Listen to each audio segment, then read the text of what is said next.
base de meditação, lá em segunda carta do apóstolo Paulo para Timóteo, no capítulo 3.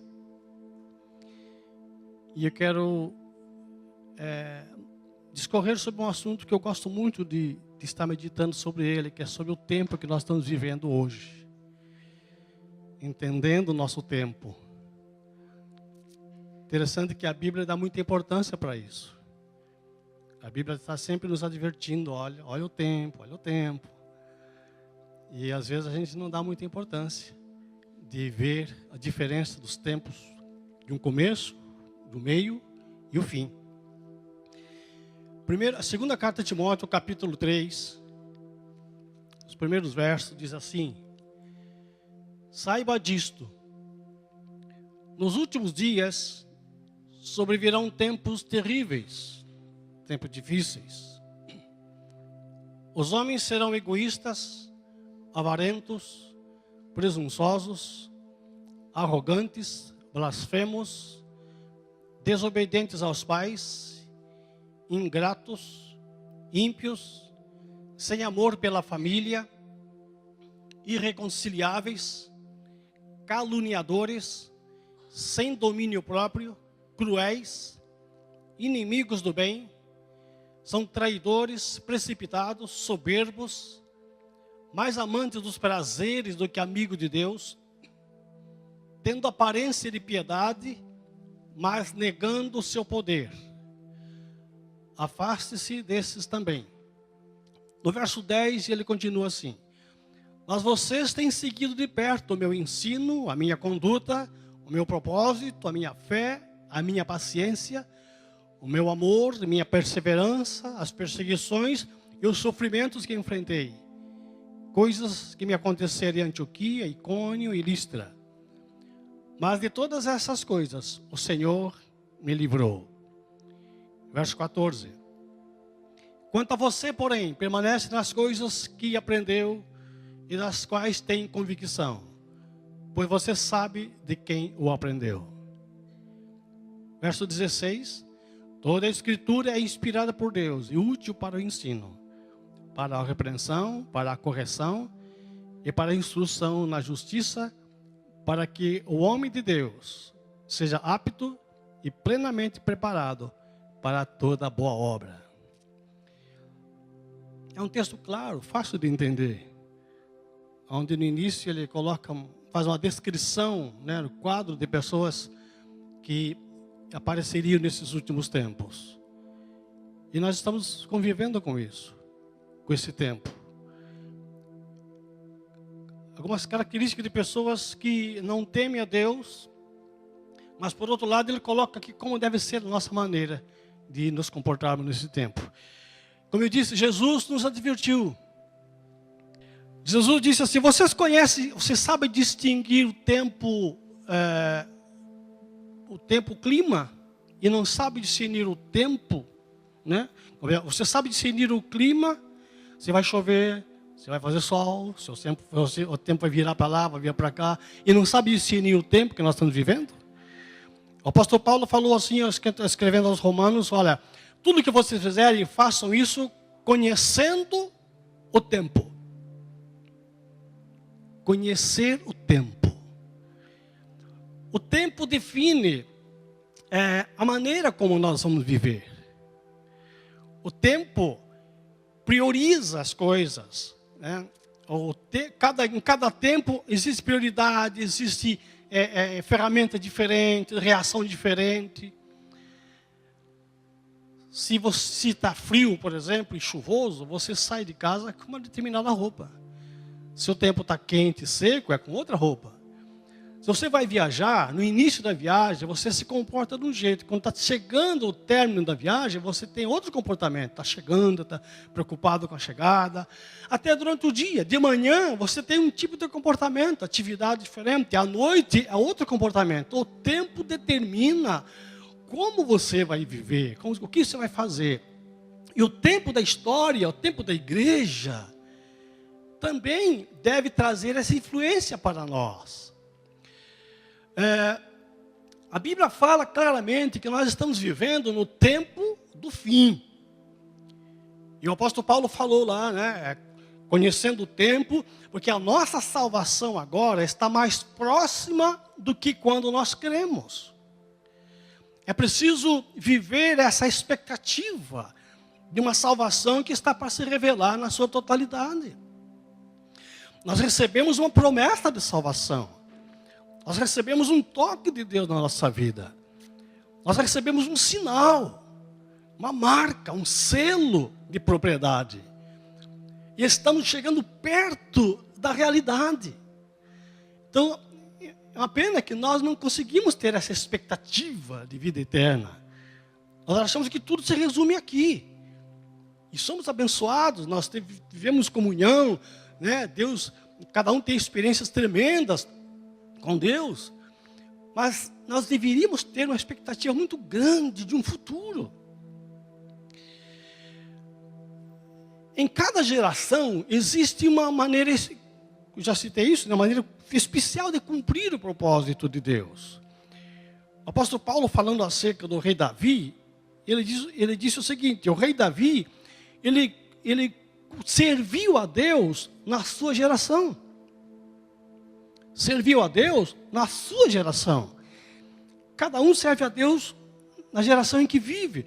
Os profetas, quando eles surgiram pregando, cumprindo a vontade de Deus, recebendo o chamado de Deus, eles tinham uma mensagem: o Messias virá. Tudo apontava para um Messias que haveria de vir ao mundo. Quando o Messias veio, os apóstolos que acompanhavam o Messias, eles pregavam: o Messias está entre nós. Já mudou a mensagem dele, mudou a ênfase da mensagem. Quando Jesus morreu, subiu aos céus e veio o Espírito Santo no dia do Pentecostes, no início da igreja, a mensagem era: o Messias veio. O Messias já esteve entre nós. E a igreja saiu pelo mundo pregando que Jesus é o Filho de Deus, que o reino de Deus havia chegado. E hoje, a igreja remanescente, a noiva de Cristo, olha para frente e diz: o Messias vai voltar. Então, em cada época, há uma ênfase de pregação diferente com relação ao Messias. E nós temos que voltar nosso pensamento agora, não só no que foi feito e no que precisa fazer, mas principalmente focando no que está para acontecer. Essa esperança, essa certeza do futuro é que traz estabilidade no tempo de hoje. Então, em termos de reino de Deus, em termos de revelação, tudo que tinha de ser revelado, já foi revelado. A Bíblia, ela é completa para nós. Ainda é tempo de semearmos, é claro, né? Enquanto estivermos aqui, vamos estar falando, vamos estar pregando o Evangelho de Deus. Mas temos que estar focado agora mais na colheita. O plano de Deus já foi revelado de forma completa. O pastor Kleber pregou sobre isso aqui, sobre esse tema, alguns domingos atrás, falando do mistério que foi revelado. Deus revelou o mistério dele através de Jesus. Jesus revelou o mistério dele através da igreja. E a Bíblia diz assim lá em Efésios 1:9, Deus revelou o mistério, o plano secreto. Este plano é unir no tempo certo, debaixo da autoridade de Cristo, tudo o que há no céu e na terra. Então, qual é o plano de Deus para a humanidade? É um dia trazer de novo o céu na terra. Amém? Foi assim que começou. O Éden era assim. Deus vinha à terra. E Deus passeava, Deus conversava com o homem. E o homem cumpria plenamente a vontade de Deus aqui na terra. Mas aí o pecado interferiu. Houve morte, houve separação. E há esse tempo agora de preparação para que tudo seja restaurado novamente. Mas há uma finalidade, com que tudo se una novamente como era antes. Esse é o plano de Deus. E esse plano vai ser cumprido. O mistério de Deus é restaurar a criação para que o plano dele se estabeleça na terra. Deus não tem um plano B. Deus não tem uma saída. Deus tem o plano original dele. O diabo atrapalhou um pouco, mas não frustrou o plano do Senhor. Eu costumo dizer sempre isso. Deus não está lá pensando, que pena. Eu tinha um plano tão bom para a humanidade, não deu certo. O diabo estragou tudo. Não. O diabo pode ter dificultado um pouco, atrapalhado um pouco, e Deus permitiu tudo isso para mostrar ainda mais o seu poder, sua autoridade. Porque se o diabo não tivesse se levantado, nós conheceríamos talvez tão pouco de Deus. Né? Assim como no Egito. Por que Deus permitiu aquelas pragas todas? Para mostrar o poder. O povo achava que o faraó era o maior de todos. Deus não, existe um poder maior. Às vezes, quando há um confronto, nós vamos entender. Vai ser exigido de nós um poder, uma fé. Deus permitiu a situação toda para mostrar quem Ele é. Mas há um propósito. E a palavra do Senhor diz assim, que lá em Salmo 135, 6, tudo o que o Senhor desejou, Ele fez, tanto no céu como na terra. Tudo o que o Senhor desejou, Ele fez. E eu gosto de Isaías 46, verso 10. O meu propósito prevalecerá. Não há nada que frustre o propósito de Deus. Deus está trabalhando agora para unir em Cristo o céu e a terra. E lá no Apocalipse fala que no final de todo esse quadro, sabe o que vai acontecer? Depois que tudo estiver pronto, Jesus vai voltar, Ele vai vir aqui, vai assumir todos os reinos, e Ele vai dizer, Pai, está pronto. E o próprio Deus vai descer e estabelecer o seu tabernáculo aqui na terra. A gente sempre fala que é ir para o céu, mas é o céu que vem. O céu vai, em certo sentido, vai ser aqui. Temporariamente, a gente pode ficar no paraíso por algum tempo, mas todo mundo vai voltar, porque o nosso lugar é aqui. A terra foi dado aos homens. O céu e a terra. Então, essas coisas, Deus está trabalhando para isso. Deus não trabalha para destruir o mundo, Deus trabalha para restaurar esse mundo. E para que tudo seja restaurado, tem que ser destruído. Tudo que existe hoje vai passar por o crivo da destruição para que o novo apareça. Porque tudo que existe hoje de vida na terra, de natureza, está corrompido pelo pecado. Isso aqui não pode ser eterno. Então isso tem que desaparecer. Tem que ser, como diz a Bíblia, queimado pelo fogo. Desapareceu o juízo de Deus, vem e consome tudo. E haverá um novo céu, uma nova terra, onde habitará a justiça para sempre.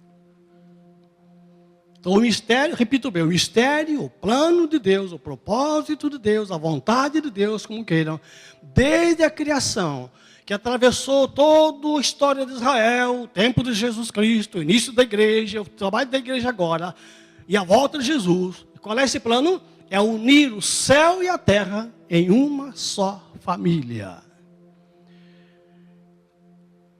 Por isso que Jesus ensinou a gente a orar. Senhor, venha teu reino. Esse desejo deve estar sempre em nosso coração. Então, qual é o papel da igreja agora? Nós não temos como trabalhar para que o mundo seja menos difícil. Nós não tem como impedir a proliferação do mal. Eu falo isso com muito cuidado, para não entenderem que eu estou entregando uma mensagem de pessimismo ou de conformismo. Eu tenho que ser realista. Nós temos que trabalhar cada vez mais, orar, evangelizar. Mas o mundo não vai melhorar. Não vai, está escrito na Bíblia que o mundo vai de mal a pior. E vai chegar ao ponto de ser destruído pelo fogo. Então isso tudo não é para trazer desespero para nós. É que no meio desse fogo todo, dessa tentação e provação toda, Jesus diz, mas eu estou convosco todos os dias. Em mim vocês terão paz. No mundo vocês vão passar por aflições, mas tendo bom ânimo, eu venci o mundo. E Jesus disse algo interessante. É necessário que tudo isso aconteça. Por mais que eu faça esforço, por mais que a igreja ore e haja paz por uma semana, por um mês, por um ano, mas no ano seguinte vem tudo de novo e vem pior. Aí, vão deixar de orar? Não, Deus manda orar. Parece uma coisa assim meio contraditória, né? Porque no capítulo 2 do próprio Efésios, do próprio Timóteo, ele diz, Timóteo, ore pelas autoridades e por todos os homens, para que eles sejam salvos. E para que nós possamos viver uma vida tranquila. Veja bem, se por um lado Deus quer que a gente ore para que todos sejam salvos e para que te vivam uma vida tranquila, mas por outro lado o próprio Deus sabe que nem todos serão salvos. Então, entre o desejo de Deus e a oração que nós fazemos, há uma diferença. Ou seja, nós temos o desejo que todos sejam salvos e vamos orar e trabalhar para isso. Mas pela presciência de Deus, nós sabemos que isso não vai acontecer. Isso pode trazer choque para nós. Então não vou orar, porque se eu sei que não vai dar certo, então não adianta trabalhar. Não é isso, porque se uma alma se converter, já valeu a pena o sacrifício. Espero que os irmãos entendam. Nós estamos vivendo tempos difíceis, né? Mas o apóstolo Paulo chega um momento que ele diz assim: tu, porém, você, porém, igreja, deve agir de outra forma. Esse tempo traz uma característica diferente, uma característica de estar vigiando, para não perder aquilo que nós já conquistamos. Muitos de nós não conseguimos dimensionar o valor da riqueza espiritual, o direito que nós temos. O apóstolo Paulo orava lá em Efésios, e tem essa oração. Ele disse: eu oro para que os olhos espirituais de vocês sejam abertos, sejam iluminados, a fim de que vocês conheçam a esperança para a qual Ele os chamou vocês, a fim de que vocês conheçam a riqueza da gloriosa herança dos santos. Que os nossos olhos sejam abertos. Nós não somos pessoas fanáticas que por causa da fé sofrem uma limitação, né? Pessoas que vivem aqui limitadas nesse mundo, não aproveitam o mundo porque têm uma fé em Deus, e nós somos criticados por isso, porque às vezes nós não nos envolvemos, não aceitamos algumas mudanças na sociedade. Mas a Bíblia fala que há um tesouro tão grande dentro de nós, e essa alegria da salvação que nós vivemos, irmãos, não é apenas uma paz que sentimos do perdão dos nossos pecados, não. É uma esperança para a qual Ele nos chamou e nos tornou herdeiro dessa herança. Isso devia trazer um pouco de alegria e de firmeza no nosso coração. Isso deveria trazer força para enfrentar aquilo que temos que perder aqui, aquilo que temos que renunciar. Porque vai chegar um ponto que as pessoas vão dizer assim: vale a pena renunciar a tanta coisa por causa da fé? Será que ser cristão é isso mesmo? Não poder fazer nada? Mas tem tanta coisa que podemos fazer sim. O apóstolo Paulo fala: tu, porém. Nós temos que estar alerta, porque é um tempo de abandono da fé. E o tipo de fé que nós precisamos buscar nesses dias não é tanto uma fé preparada para receber coisas. É uma fé que nos prepara para perseverar naquilo que já temos crido. Muitas vezes nós achamos que fé é apenas um instrumento para pedir e alcançar a bênção. Temos que orar com fé para receber. Sim, temos que ter fé. Mas é preciso ter muita fé também para permanecer crendo. É preciso muita fé para dizer um não. É preciso ter muita fé para defender um conceito bíblico. É preciso ter muita fé para não mudar de opinião facilmente. E a fé nesses últimos dias, ela será muito forte nesse sentido. A Bíblia adverte que nesses últimos tempos, alguns abandonarão a fé, apostatarão da fé, vão seguir espíritos enganadores. Sobrevirão tempos difíceis, mas nós temos que estar preparados para isso. Nós temos que entender que precisamos orar sim. Vamos evangelizar sim, até o último dia. Vamos perseverar crendo, dando testemunho. Mas os resultados não serão tão positivos. Como eu já falei, o próprio Deus deseja a salvação de todos os homens. Mas Ele mesmo sabe que nem todos serão salvos. Porque Jesus disse que nem todos entrarão pela porta estreita. Poucos são os que entram por ela. Mas Deus deseja a salvação de todos os homens. E manda a gente orar. Um pouco estranho isso, né? Mas é verdade. Você orar e fazer um trabalho até no final, sabendo que o resultado, a decisão que eles vão tomar vai ser contrária. Mas sabe por que isso, irmãos? Vamos entender melhor. Daqui a pouco na frente eu vou me explicar um pouquinho melhor sobre isso. Porque nós estamos vivendo um tempo em que a fé, ela não será medida só por aquilo que as pessoas recebem. A fé será medida pela nossa perseverança. Pessoa que tem fé hoje não é simplesmente pessoas que realizam milagres, que poderosos, que recebem bênção. É aquele que permanece crendo no mesmo nível. Isso é fé. O homem de Deus, a mulher de Deus, nesses últimos tempos, eles não serão reconhecidos pelos dons, nem pelo ministério que realizam. Serão conhecidos pela obediência e pela perseverança nos ensinos da palavra de Deus. Tem uma missionária, um domingo atrás, falou muito bem sobre isso. Diferença entre ter dons e ter frutos. Tem muita gente com dons e fazendo grandes obras. Porque a fé, tanto a fé dele como a fé de quem está precisando, opera as coisas. Mas os frutos não condizem com o caráter de Cristo. Então, o herói da fé nesses últimos dias será aquele que continua crendo apesar dos resultados que não vêm. E por que temos que orar, evangelizar, e mesmo sendo difícil, mesmo as pessoas não dando resultado isso para nós? Porque o nosso testemunho, queridos, veja bem, a palavra testemunho é muito importante. Quando você evangeliza e ora para alguém, você está testemunhando.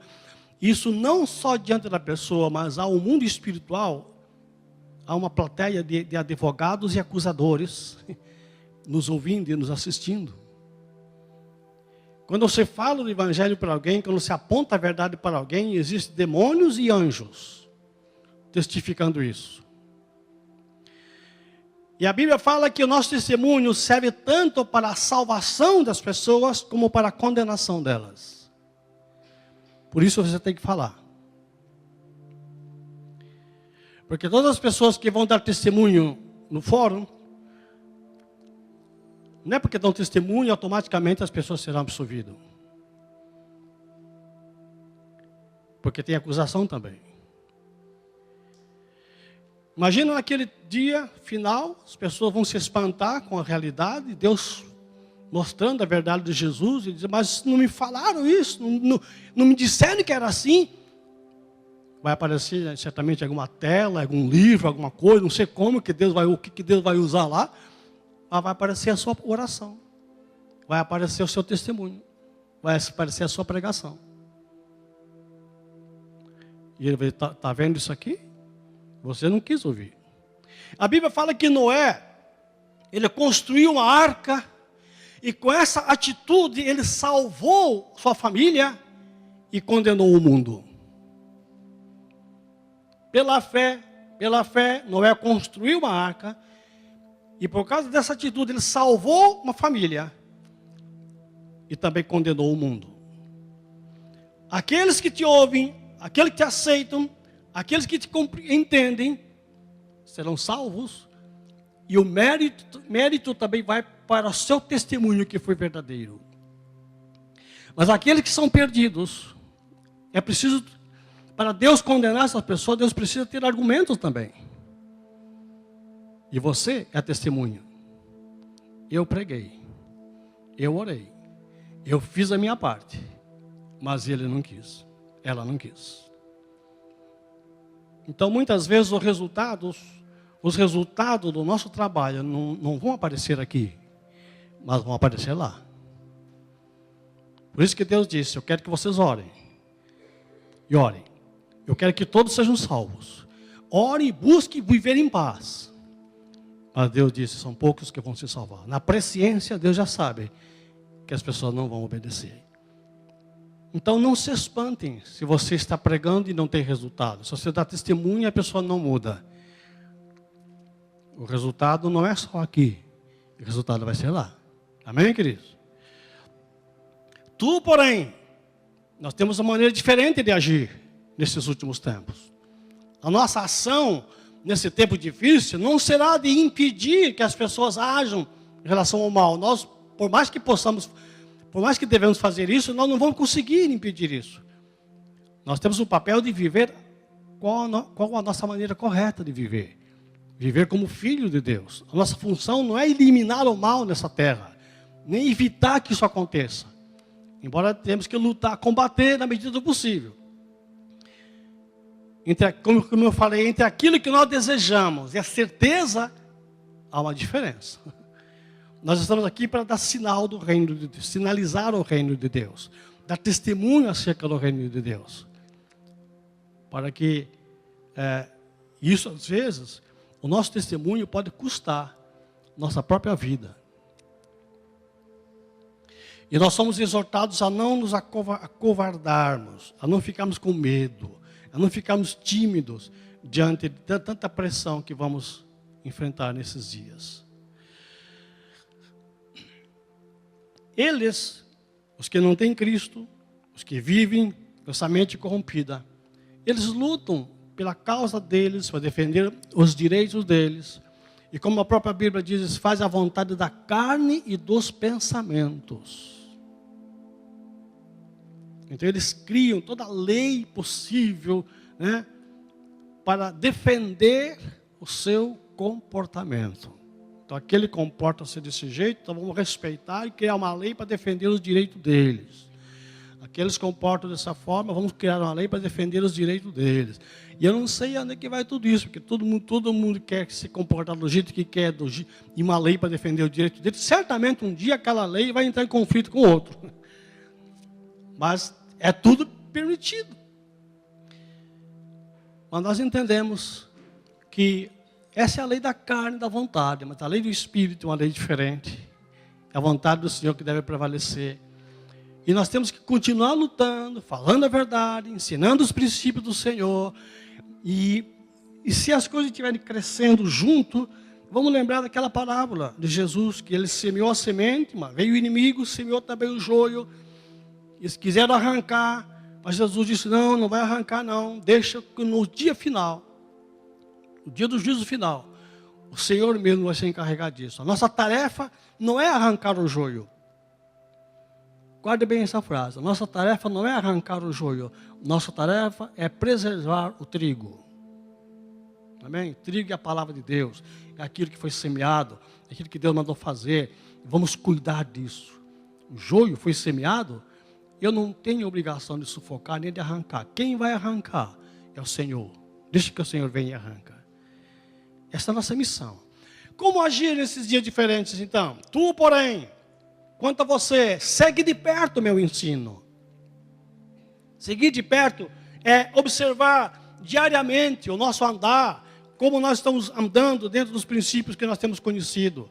Seguir de perto é priorizar as coisas de acordo com a palavra de Deus. Nós não temos condições de estar na igreja todos os dias. Seguir de perto não é estar na igreja todos os dias. Que puder, seria bom. Mas nós temos condições de estar na presença de Deus todos os dias. Todos os dias. Buscando a presença de Deus, priorizando a presença de Deus. E Deus disse para Abraão, anda na minha presença e ser perfeito. Se você andar na presença de Deus, de manhã, se você buscar o Senhor, ao meio-dia buscar o Senhor, à tarde buscar o Senhor, estou falando isso assim no sentido de, no decorrer do dia, priorizar a direção do Senhor para a sua vida, Deus vai te dar direção e sabedoria para se comportar, mesmo diante dos casos mais difíceis que você tem que suportar.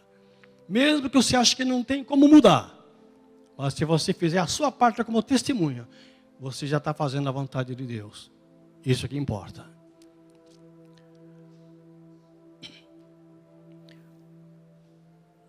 Mas eu disse que nós não podemos estar na igreja todos os dias. Mas a igreja, a Bíblia traz uma advertência muito importante para nós. a importância de procurar o máximo possível estarmos juntos, congregados. Porque, recordando um pouco o que o pastor Kleber pregou aqui, o mistério de Deus, quem era? Era Jesus Cristo, certo? O mistério, o segredo, ele revelou ao mundo. Então nós podemos conhecer hoje Deus através de Jesus. O mistério de Jesus é a igreja. Nós podemos conhecer Jesus através da igreja no sentido de corpo. E o mistério da igreja, irmão, também sentindo corpo, é o membro. Você vai entender corpo quando você entende membros. E membros do corpo não vivem separados um do outro. O membro só tem finalidade se estiver ligado a um outro membro. Por isso que Jesus falou, onde tiver 2 ou 3, eu estarei presente. Como se Jesus tivesse dito assim, olha, eu sou a cabeça, mas eu preciso de pelo menos 2 ou 3 membros para poder formar um corpo. Uma cabeça e um membro só não tem jeito, mas com 2 já dá. Sabe, é o sentido de unidade. Pessoas que compõem um corpo. Então isso é muito importante, irmãos. A igreja lá no início, no Pentecostes, ela tinha várias características. E uma das coisas que eles faziam é estar junto todos os dias. Procuravam estar junto tanto no templo como nas casas. E há uma exortação na Bíblia que é muito importante, nós sempre estamos citando aqui, Hebreus 10, 24 e 25. Consideremos-nos uns aos outros, para nos incentivar ao amor e às boas obras. Não deixemos de reunir-nos como igreja, ou seja, não deixemos de congregar como igreja, segundo o costume de alguns. Mas procuremos encorajar-nos uns aos outros, ainda mais quando vocês veem que se aproxima aquele dia. Então, qual é a mensagem aqui? Quanto mais perto do fim, maior é a necessidade de estarmos reunidos. Quanto mais perto do fim, maior é a necessidade de entendermos a força e o poder que existe no corpo de Cristo, que é a igreja. Não se isole, irmãos. Se houver algum problema com o irmão, não adianta nem... A melhor solução é consultar a cabeça, que é Cristo. Consultar a cabeça. Nós estamos ligados um ao outro através de Cristo. Isso é muito importante, estarmos juntos nesses dias. É interessante essa expressão que ela coloca aqui, quanto mais perto do fim, maior a necessidade de se achar que você não está sozinho. Que você faz parte de um corpo, de um grupo. O poder para vencer os obstáculos, o vencer esse tempo difícil, está no poder que o corpo de Cristo tem. Não é o crente isolado que tem, mas é o corpo. Então, quanto mais próximo do fim, maior é a necessidade de estarmos juntos. E que as nossas reuniões, queridos, que sirvam também para estímulo de uns aos outros. Porque às vezes a gente se reúne, né, e a gente se alegra com a comunhão, muito gostoso, mas a reunião de crentes devia ser um pouco diferente. Se alegrar, beber o que é possível, o que é permitido beber, comer à vontade, mas procurar se edificar.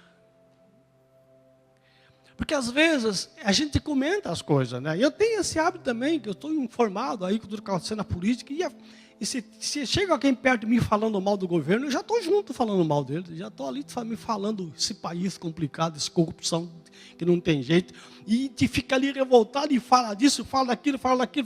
Aí eu pergunto, mas que edificação nós tivemos ali? Que estímulos que nós tivemos ali? Saí de lá com mais raiva ainda, porque ele falou algo que eu não sabia. Não é verdade? Vamos comentar, tá isso, e daí, irmão? Me diga aí o que nós podemos fazer para nos edificar diante disso. Podemos até conversar sobre isso, mas que no final seja assim, mas graças a Deus que a nossa vida É diferente, né? Graças a Deus que na igreja a gente sente algo diferente. Graças a Deus porque nós temos um futuro prometido. Sabe, que haja edificação.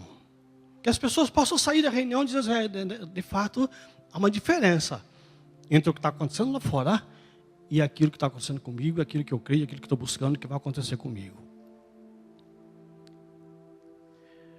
Siga de perto os meus ensinos. Palavra de Deus prevalecendo sempre. Levar a sério o compromisso com Deus. Siga a minha conduta. Interessante que ele falou, siga os meus ensinos, siga a minha conduta, meu propósito, minha fé, minha paciência, meu amor, minha perseverança.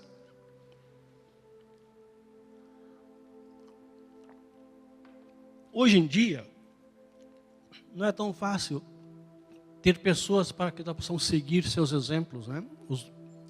Está cada vez mais escassos, assim, de você olhar para alguém e dizer, eu quero ser igual a essa pessoa. Eu quero seguir esse exemplo.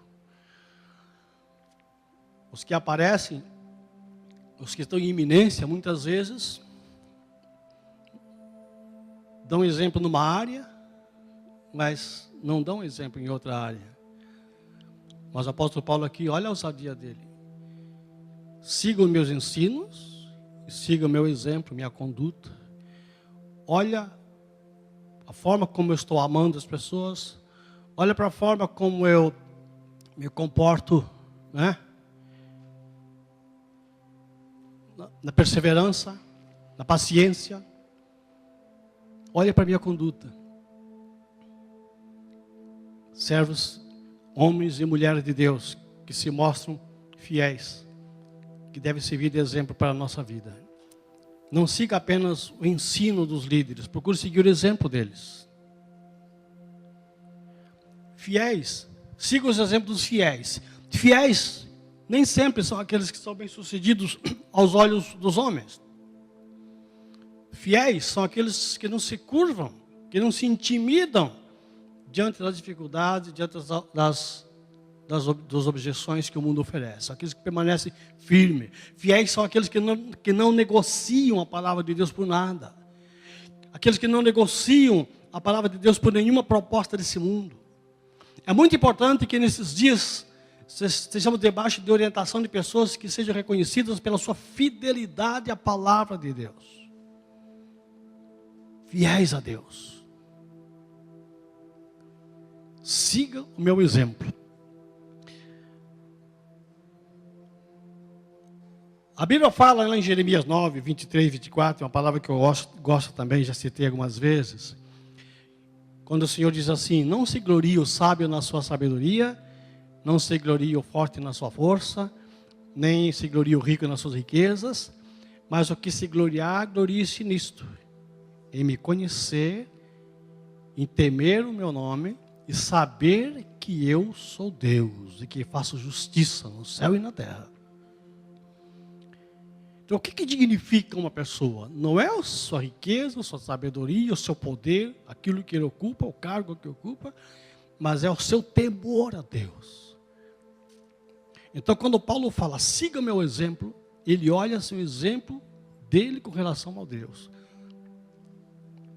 Então, querido, se você está em corpo, e às vezes está enfrentando algumas dificuldades, no sentido de identidade, de complicações, procure seguir aqueles que têm temor a Deus, que têm zelo pela palavra de Deus.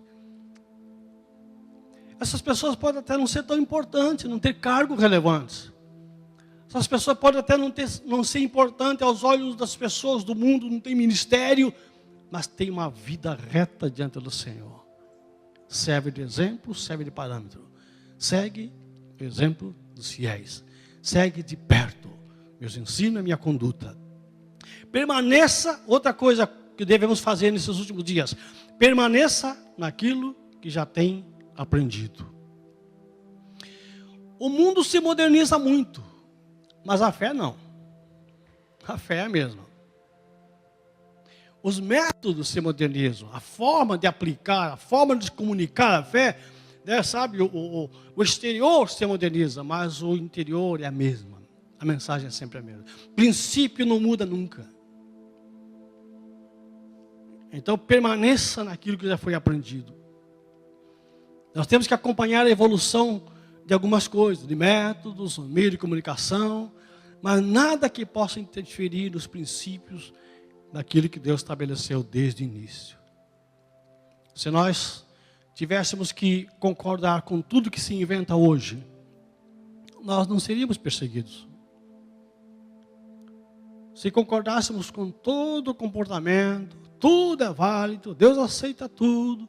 Sim, Deus aceita tudo. A porta é aberta para que todos possam entrar. Agora, uma vez que você recebeu as palavras de Deus, você deve se viver de conformidade com o que Ele tem orientado. Permanece no que tens aprendido. Muitas coisas novas aparecem hoje. Muitos ensinos novos aparecem hoje. Mas nós temos que permanecer. E Paulo fala assim: permaneça nas coisas que aprendeu e das quais tem convicção, pois você sabe de quem o aprendeu. Você aprendeu e está convicto que isso é certo, porque você conhece quem ensinou. E graças a Deus que nós podemos testemunhar isso. Pessoas que vocês têm recebido a palavra são pessoas que têm dado testemunho da sua fé. São pessoas que temem e honram e buscam o Senhor. Então eles têm essa credibilidade para que vocês possam crer e permanecer crendo sem ficar admirado com ensinos novos. E Paulo ensinou aqui mesmo nessa carta de Timóteo, capítulo 4, ele alertou: vai chegar tempo em que as pessoas não vão dar atenção ao verdadeiro ensinamento. Na segunda carta, capítulo 4, 3 e 4, ele fala sobre isso. Vai chegar tempo em que as pessoas não vão dar atenção ao verdadeiro ensinamento, mas seguirão os seus próprios desejos. E arranjarão para si mesmas uma porção de mestres que vão dizer a elas o que elas querem ouvir. Muito claro esse texto, né? Essas pessoas deixarão de ouvir as verdades para dar atenção às lendas. Então hoje, isso é claro, é evidente. As pessoas podem escolher hoje a igreja, a congregação, de acordo com o que ela já aceitou no seu conceito. Eu quero uma igreja que aceite isso, ela acha. Eu quero uma igreja que ensine isso, e ela vai achar. Porque são as igrejas que estão querendo falar, pessoas que querem falar o que as pessoas querem ouvir. Mas nós temos que falar o que elas precisam ouvir, o que Deus mandou falar. E às vezes isso não é muito aceito. Por isso temos que vigiar e orar, para não sermos esse tipo de pessoas que tem coceira no ouvido para ouvir novidades novas. Muitas pessoas querem ouvir palavras que justifiquem o seu comportamento. E vai achar. Ao invés de achar uma palavra que modifique o seu comportamento, o que oriente, não, elas querem achar uma palavra que modifique o seu comportamento, assim como muitas pessoas lá fora querem leis que justifiquem também o comportamento deles. Tempo difícil nós estamos vivendo, queridos. Tempo difícil. E para encerrar, como é que nós podemos viver tudo isso? Como permanecer firme nessa palavra? E ele fala no verso 16, do poder das Escrituras Sagradas. Se você não crê na Bíblia como sendo a palavra de Deus, irmãos, tudo que nós estamos falando aqui não tem sentido para você. Se você crê na Bíblia apenas como um livro dos cristãos, um livro que ajuda os adeptos do cristianismo, é muito fraco isso. Se você não entender que a Bíblia é a revelação de Deus, para revelar o propósito dele para a humanidade, então você vai ter dificuldade. Porque você vai preferir a Bíblia aqui, vai preferir outro tipo de evangelho ali, vai preferir outro tipo de filosofia lá, para justificar o seu comportamento. Mas se você se enquadrar dentro do que a Bíblia diz, você pode enfrentar todas as objeções que vão aparecer nesses últimos dias. Então ele diz assim, que toda a Bíblia é poderosa para ensinar, para corrigir, para instruir. A palavra de Deus é o que nós precisamos hoje em nossos dias, sempre. Os grandes personagens da Bíblia lá no passado, eles não tinham livros para estudar.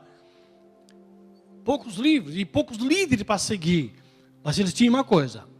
Eles tinham uma palavra de Deus para obedecer. Às vezes é uma palavra só.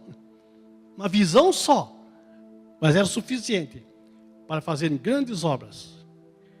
Então a palavra de Deus deve estar acima de tudo, como o próprio Salmo 138, 2 diz: pois engrandeceste acima de todas as coisas o teu nome e a tua palavra. Então, como eu disse no início, amados, tudo que Deus precisou revelar para a igreja já está completo na Bíblia. Inclusive lá no Apocalipse, Jesus faz uma advertência para não acrescentar nada ao que foi revelado ali. Maldito aquele que acrescentar ou tirar algo que foi revelado nas Escrituras. Então, ela é útil para ensinar, para repreender, para corrigir, para instruir em justiça. A palavra de Deus, ela não serve apenas como manual para orientar o que deve ou não deve fazer. A palavra de Deus, ela traz vida, ela traz direção, ela traz mudança de mentalidade que ajuda a gente a tornar-se cada vez mais semelhante ao caráter de Cristo. Então a Bíblia não é sempre manual, pode ou não pode, devo ou não devo, o que tem que fazer, sabe? Não é aquela caixinha de promessa que a gente tira assim para ver se tem versinho bom naquele dia. É mais do que isso. A Bíblia é a palavra de Deus, é a direção do propósito dele. Aí você diz, é por aqui que eu tenho que seguir, é isso que eu tenho que obedecer. Ela nos leva à perfeição. A perfeição aqui, amado, é a capacidade de cumprir o plano de Deus. É aptidão. Nos últimos dias, nos dias de hoje, teremos tempos difíceis. Os homens são isso. Amantes de si mesmo, desobedientes, mais amigos dos prazeres do que amigos de Deus, tendo aparência de piedade, mas negando o poder. Tu, porém, eu, você, vamos seguir de perto os ensinos de Deus. Eu e você vamos imitar a fé daqueles que nos ensinaram a palavra, porque nós conhecemos o que eles nos ensinaram e conhecemos a vida deles.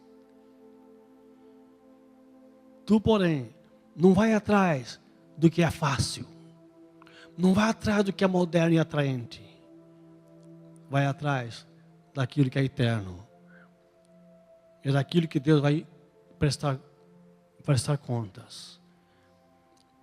Porque muitas pessoas vivem as emendas, né?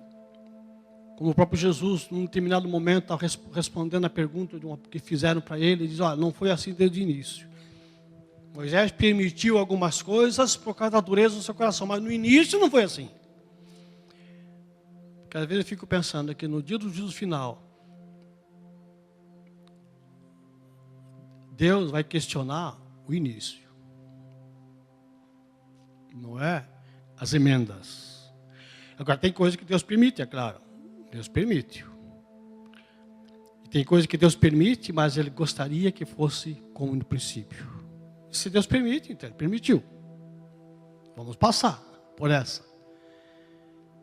Por causa da dureza do coração. Agora veja bem. Entre o que Deus permite e a vontade de Deus, entre a vontade permissiva e diretiva, não sei se fala, aquilo que, a direção que Deus quis dar no início, a direção que Deus teve que fazer por causa da dureza do coração, qual é a mais gratificante? Não é? Qual dessas duas traria mais resultado para a nossa vida? Será que aquela que nós achamos que era melhor ou aquela que Deus viu que era melhor?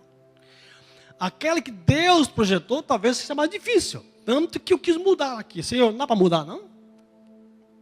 Aí Deus diz, olha, então Deus pensou assim, se eu insistir que ficar na minha vontade, vai passar o tempo todo aqui, não vou mudar mesmo. Tá bom, eu permito. Deus é tão bonzinho algumas horas, né? Eu permito. Mas só que não deu para cumprir tudo que ele havia planejado. Algumas coisas nós ficamos sem receber, porque nós queremos fazer as coisas do nosso jeito, como nós achamos que tem que ser feito. Eu estou falando isso para entender o seguinte, irmãos.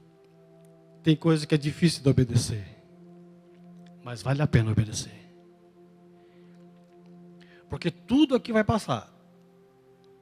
A vida passa, o tempo passa, mas aquele que faz a vontade de Deus permanece para sempre.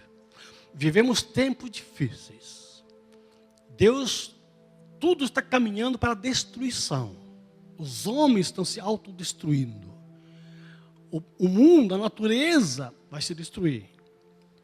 Mas como eu disse há pouco, Deus não trabalha para destruir tudo. Deus trabalha para restaurar todas as coisas. A Bíblia fala que Jesus está no céu, aguardando a restauração de todas as coisas, para que Ele possa vir e assumir o controle de tudo e entregar ao Pai. Então vamos crer nisso, queridos. Vamos buscar isso. E se tiver que enfrentar alguma dificuldade com tribulação, aquilo que for possível mudar, muda. O que não é possível mudar, entrega das mãos do Senhor. Descansa nele.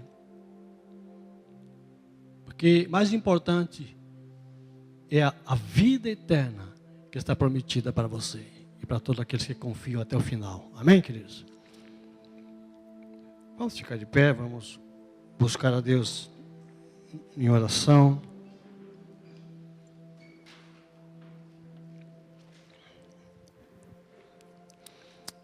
Pai Santo, nos curvamos diante da Tua palavra, com essa exortação de que temos que viver e passar por tempos difíceis. Nós queremos te agradecer, Pai, porque o Senhor não nos deixou órfãos. Tu enviaste o Teu Espírito Santo e temos a Tua palavra conosco. Então nós entendemos que o Senhor está conosco até o final do tempo. Ajuda-nos, ó Deus, a permanecermos firmes nessa fé. A não nos desviarmos, ó Pai. A não buscar algo mais fácil. A não ficarmos com medo, tímido daquilo que se levanta contra a nossa fé. Porque mesmo que não haja uma resposta aqui na terra, nós sabemos que no mundo espiritual o Senhor já preparou a resposta para nós. Mesmo que a gente não veja resultados que nos satisfaçam aqui, mas sabemos que o Senhor já preparou grandes riquezas para nós. Nós queremos entender que fé não é apenas receber imediatamente o que nós pedimos, mas fé é permanecer crendo, é não se desviar, nem para a direita, nem para a esquerda, mas permanecer firme, olhando para Jesus, que é autor e o consumador da fé. Visita cada um, ó Pai, e esteja com aqueles que estão enfrentando dificuldades na sua casa, no trabalho, na saúde, no relacionamento da família, em qualquer que seja, ó Deus, alguma situação difícil de se resolver. Que nesses dias haja uma paz, uma esperança no coração desses irmãos, dessas irmãs. E que a palavra do Senhor conforte cada coração. E que eles possam dizer como Jesus: no mundo passamos por aflições, mas eu venci. Por isso eu tenho ânimo. Por isso eu tenho paz. Que a Tua paz nos guie, que a Tua paz nos conforte. E que a Tua paz nos ajude a colocar sempre uma palavra de gratidão em nosso coração, ao invés de murmuração. E tem misericórdia daqueles que não conseguem entender isso, Pai. Aqueles que aceitam uma mudança para viver uma vida mais fácil. Daqueles que abandonaram a fé. Aqueles que são aprisionados, ó Pai, pelo mundo, pelo pecado, pelo vício. Aprisionados pela vontade da carne e dos pensamentos. Nós oramos sim para que haja salvação, porque essa é a tua vontade, Pai. Então nós oramos de acordo com a tua vontade. Seja feito no coração dessas pessoas também. Que haja arrependimento, que haja oportunidade de ter um encontro real com o Senhor. E mais uma vez pedimos que o Senhor nos guarde, nos livre do mal, nos livra da incredulidade, nos livra do pecado. Guarda-nos a tua presença. Em nome de Jesus. Amém, Senhor. Amém.